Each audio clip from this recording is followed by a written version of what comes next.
Section 1. Introduction. Learning, Association, and Consequences. Hello. Today we will explore two truly fascinating ideas about how we, and indeed all animals, learn to navigate our world. These powerful theories help us understand the very fabric of our behavior. The two great pillars of this understanding are known as classical conditioning, operant conditioning. At their core, one of these remarkable ideas is about learning through simple association, linking one event to another in our minds. The other idea is about learning through the direct consequences of our actions, discovering what works and what does not. Together, they provide profound insights into the mechanics of our daily lives. Learning, in its most fundamental sense, is a relatively permanent change in our behavior that results from experience. It is the process by which we adapt to the ever-shifting environment around us.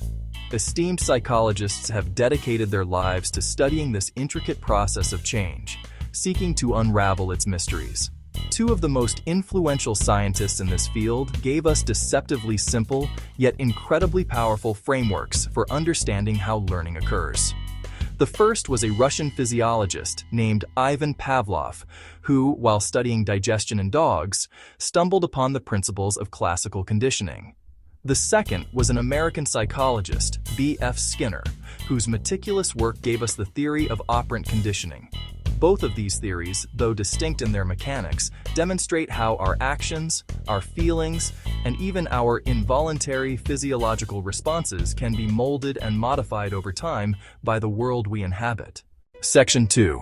The Bell and the Drool, Pavlov's Classical Conditioning, Explained. Classical conditioning is a truly foundational type of learning that occurs through the power of association. It all begins with a stimulus in the environment that naturally and automatically triggers a response, without any prior learning needed. Imagine the smell of freshly baked bread making your mouth water.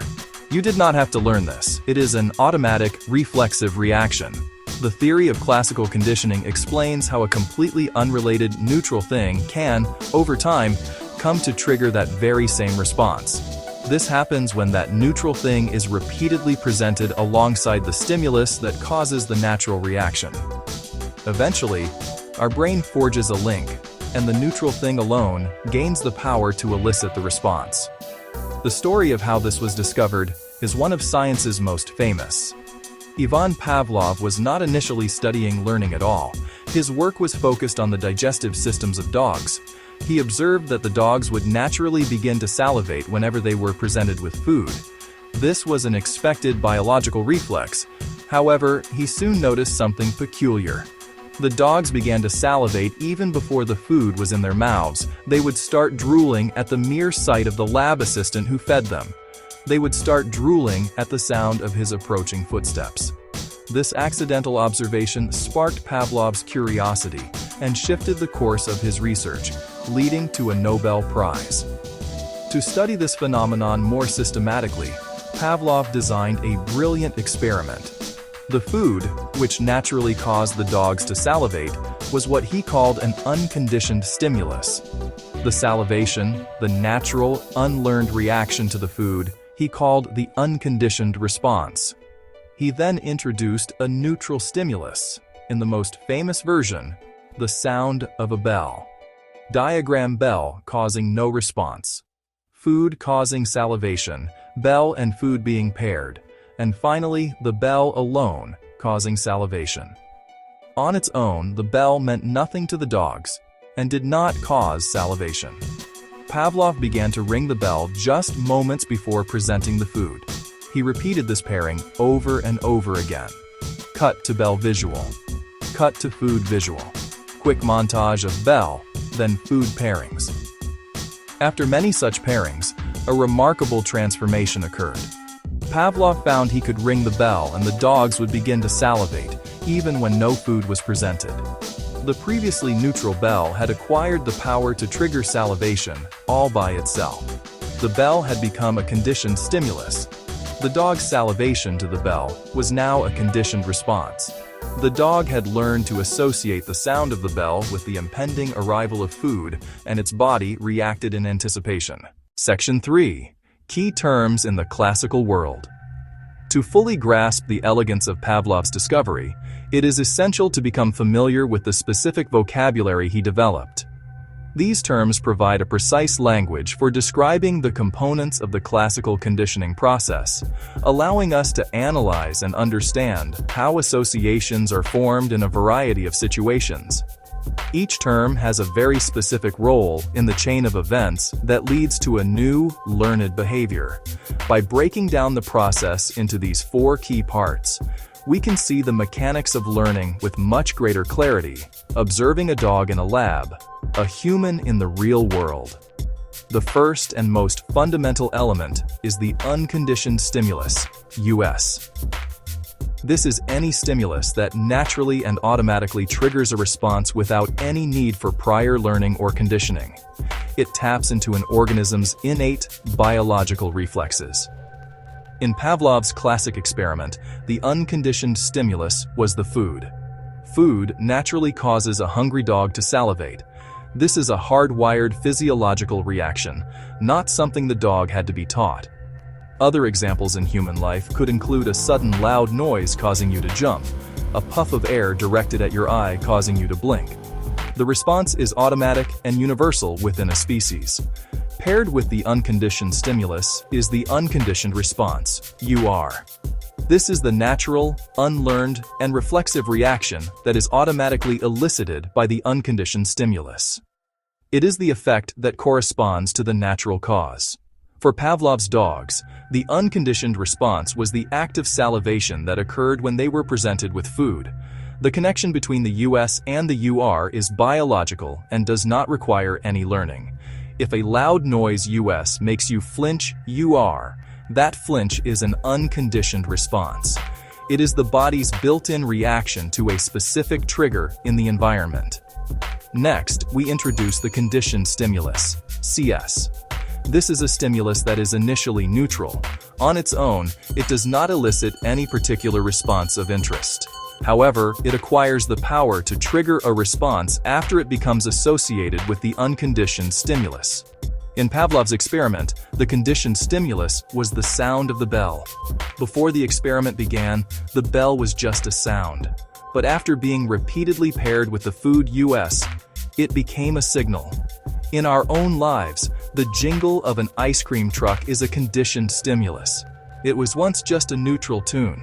We have learned to associate it with the pleasure of ice cream. Section 4. The box and the lever. Skinner's operant conditioning explained. While Pavlov revealed how we learn through association, another giant of psychology, B.F. Skinner, explored a different but equally important form of learning. This is known as operant conditioning, and it focuses on how the consequences of our actions shape our future behavior. The core principle is wonderfully simple. A behavior that is followed by a satisfying consequence or a reward is more likely to be repeated. Conversely, a behavior that is followed by an unpleasant consequence or a punishment is less likely to be repeated. Here, the learner is not a passive subject having its reflexes conditioned. Instead, the learner is an active participant operating on the environment to produce a desired outcome. Skinner developed a now famous apparatus to study this process in a controlled manner, which became known as the Skinner box or an operant conditioning chamber. This was typically a small enclosed box containing a lever or a button that an animal, such as a rat or a pigeon, could manipulate. The box was also equipped with a mechanism that could deliver a reward, like a food pellet, or administer a mild punishment, such as a brief electric shock. By placing an animal inside, Skinner could precisely observe and measure how its behavior changed in response to the consequences he controlled. This allowed him to systematically study the principles of reinforcement and punishment. In a typical experiment, a hungry rat would be placed inside the Skinner box. At first, the rat would explore its new environment, sniffing around, grooming itself, and moving about randomly. At some point, purely by chance, it would accidentally press the lever. Immediately upon pressing the lever, a food pellet would be dispensed into a tray. The food pellet acted as a powerful reward. After this happened a few times, a dramatic change in the rat's behavior would occur. It would stop its random exploration and begin to press the lever intentionally and repeatedly to receive more food. The rat had learned that its action, pressing the lever, led to a positive consequence, getting food. This process, where a consequence strengthens or increases the likelihood of a behavior, is what Skinner called reinforcement. The rat's lever-pressing behavior was reinforced by the food. Skinner's work went much further, demonstrating how even complex behaviors could be built up, piece by piece, through a process called shaping. For instance, a pigeon could be taught to turn in a circle by first rewarding it for a slight turn of the head, then for a quarter turn of the body, and so on, until the full circle was completed. This demonstrated that voluntary actions, unlike Pavlov's involuntary reflexes, could be actively molded and controlled by manipulating their outcomes. First, reinforcement. Any consequence that makes a behavior more likely in the future. Positive reinforcement. Add a pleasant stimulus to increase a behavior. Example: a parent gives a child a piece of candy for cleaning their room. The candy is a positive reinforcer. The child is more likely to clean to get the reward. Example: receiving a paycheck for going to work. Money encourages you to show up. It's about adding something good to strengthen an action. Negative reinforcement, often misunderstood. It is not punishment. It still strengthens behavior, but by removing or avoiding something unpleasant. Example: the annoying beeping your car makes when the seatbelt isn't fastened. The sound is unpleasant. When you fasten the seatbelt, the beeping stops. The removal of the sound reinforces buckling up. You'll be more likely to buckle quickly in the future to avoid the beep. It's subtracting something bad to strengthen an action. Now punishment, any consequence that makes a behavior less likely in the future. Positive punishment, add an unpleasant stimulus to decrease a behavior. Example: touching a hot stove and feeling pain. You're less likely to touch it again. Example: getting a speeding ticket. Addition of a fine reduces speeding. It's adding something bad to weaken an action. Negative punishment, remove a pleasant stimulus to decrease a behavior. Often used in parenting, timeouts, or revoked privileges. Example: two siblings fight over a toy, parent takes the toy away from both. The removal of the toy decreases the fighting. Example: teen breaks curfew, parents take away phone for a week. Negative punishment. It's subtracting something good to weaken an action. Reinforcement strengthens behavior. Positive adds a reward. Negative removes an aversive. Punishment weakens behavior. Positive adds an aversive. Negative removes a privilege. Section 6. Spot the difference, association versus consequences. Although both classical and operant conditioning are powerful forms of learning, they operate through fundamentally different mechanisms and apply to different types of behaviors. Understanding their core distinctions is crucial for identifying which process is at play. The most significant difference lies in what is being learned. Classical conditioning is about learning to associate two stimuli, leading to an anticipatory response. Operant conditioning, on the other hand, is about learning to associate a behavior with its consequence, leading to a change in voluntary action. One is about predicting the world, while the other is about acting upon it. The first major point of contrast is the nature of the response itself. In classical conditioning, the behavior being learned is involuntary and reflexive. Pavlov's dogs did not choose to salivate. It was an automatic physiological response. Fear, nausea, pleasure, they are gut reactions.